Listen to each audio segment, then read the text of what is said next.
Bonjour Jess Reporter. Bonjour.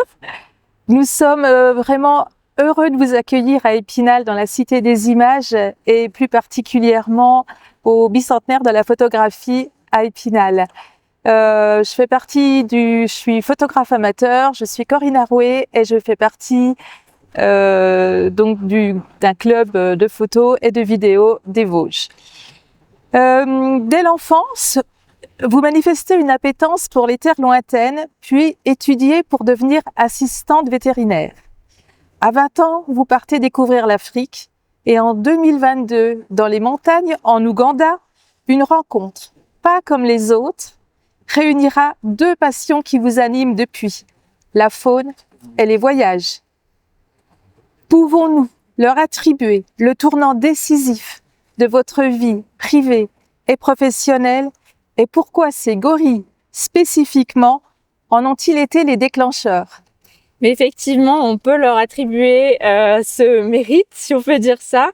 Les gorilles ont vraiment changé ma vie, mais particulièrement ma première rencontre avec eux dans les forêts en Ouganda, qui a été vraiment l'élément déclencheur qui m'a permis de me dire que j'avais envie de suivre ma passion, mais de l'amener un peu plus loin et d'essayer d'en vivre, pourquoi pas.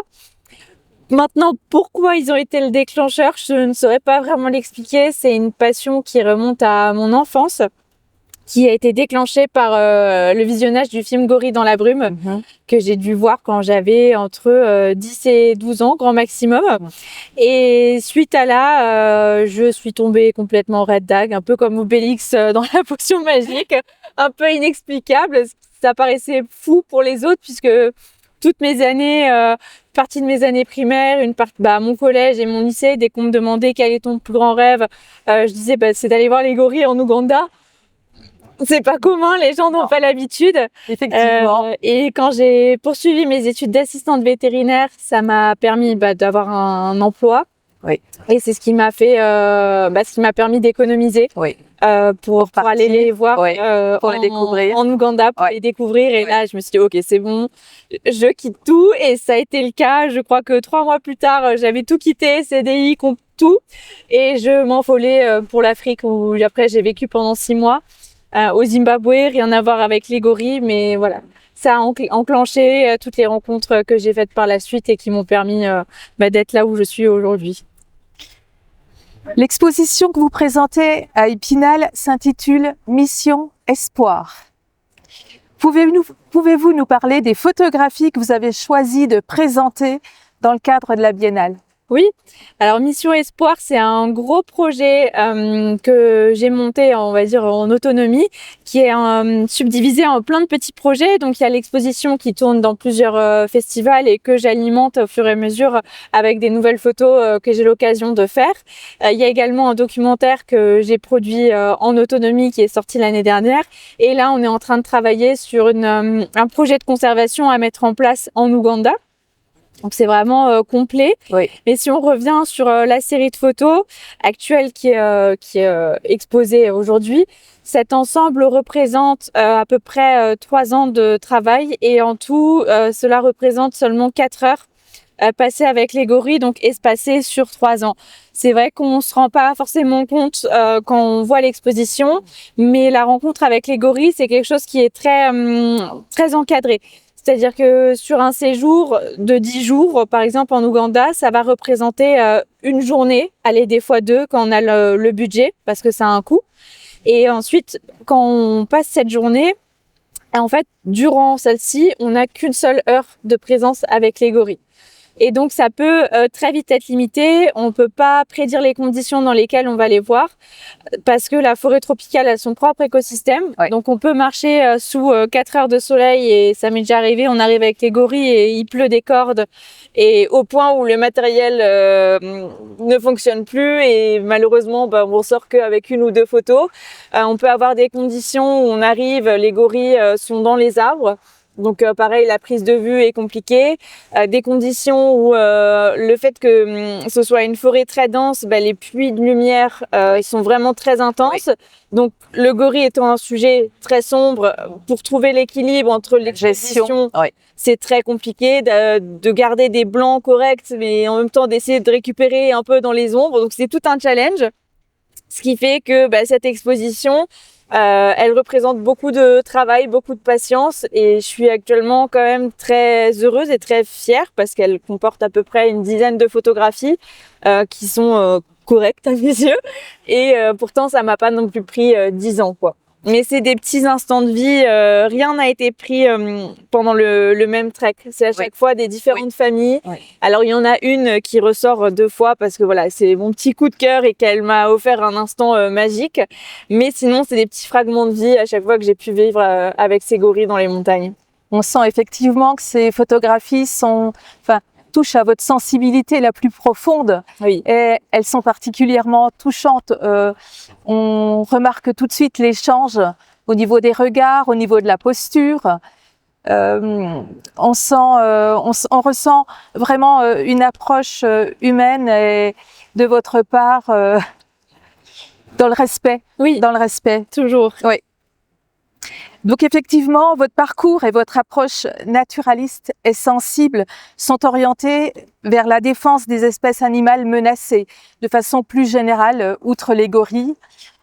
Pourquoi avoir choisi l'image comme médium et comment la photographie peut-elle, selon vous, être un support pédagogique et éducatif pour sensibiliser le grand public, comme c'est le cas ce week-end, puisque on peut dire que vous allez échanger durant tout le week-end, à la préservation des espèces menacées, l'ensemble des espèces menacées. Oui. Je vais pas mentir, ça n'a pas forcément été la première chose à laquelle j'ai pensé quand j'ai commencé, parce que j'ai commencé aussi très jeune, j'ai pas forcément eu le recul, j'apprends beaucoup, que ce soit sur la photographie ou la conservation ou l'éthique, tous les jours en continuant.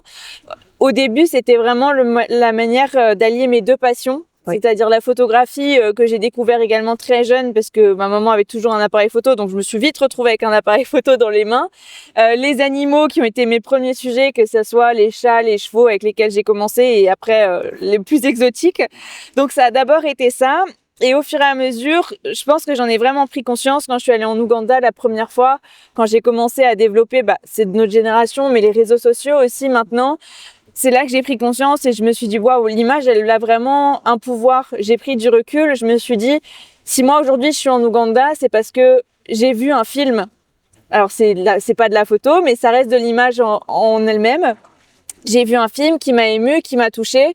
C'était pas prévu, c'était soudain. J'étais très jeune pourtant et ça m'a marqué. Et de quelque chose que j'ai vu à 10 ans, j'en ai aujourd'hui 26 et c'est mon métier, c'est ma carrière et j'ai permis à des gens de réaliser leurs rêves également.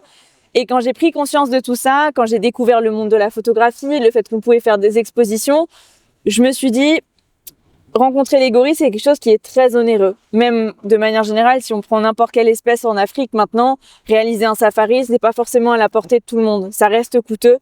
Et je trouve que c'est dommage de priver les gens qui n'ont pas la chance d'aller sur place de la beauté qu'ils peuvent voir. Et donc la photographie, c'est cette manière de pouvoir nous transmettre. Oui. On fige ces moments qu'on a la chance de vivre, on les transmet et on peut faire voyager ce public qui n'en a pas forcément la chance.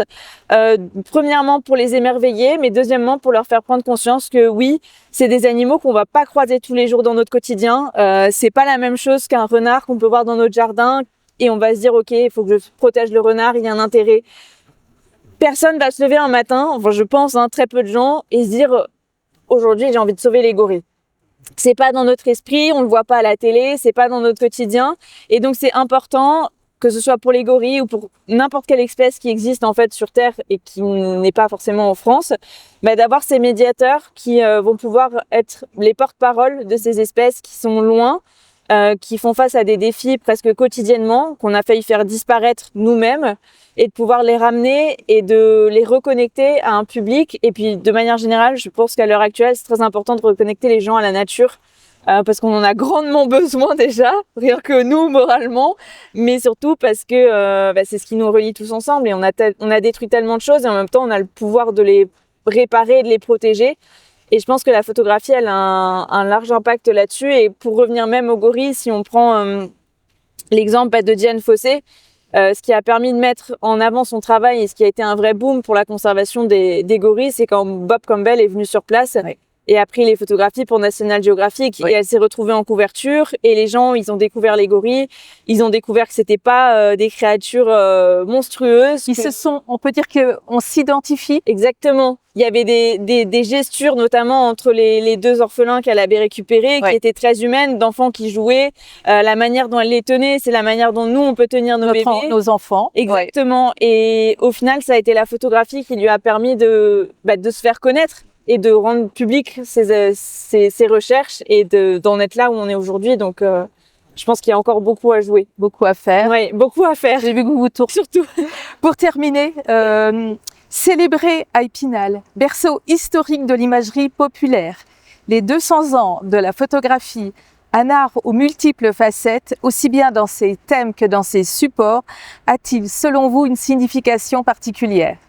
Alors moi, de moi-même, je n'y aurais pas forcément pensé parce que je n'ai pas les connaissances historiques sur la ville ou quoi que ce soit.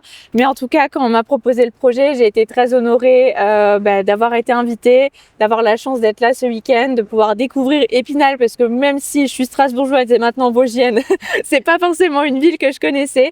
Donc c'est un réel plaisir et je pense que l'impact est fort. J'espère que ça amènera du monde, pas forcément pour nous, mais juste pour donner envie aux gens de se reconnecter à l'art, de sortir parce qu'il fait beau. On est dans un magnifique cadre un peu en pleine nature, en plein milieu de la ville.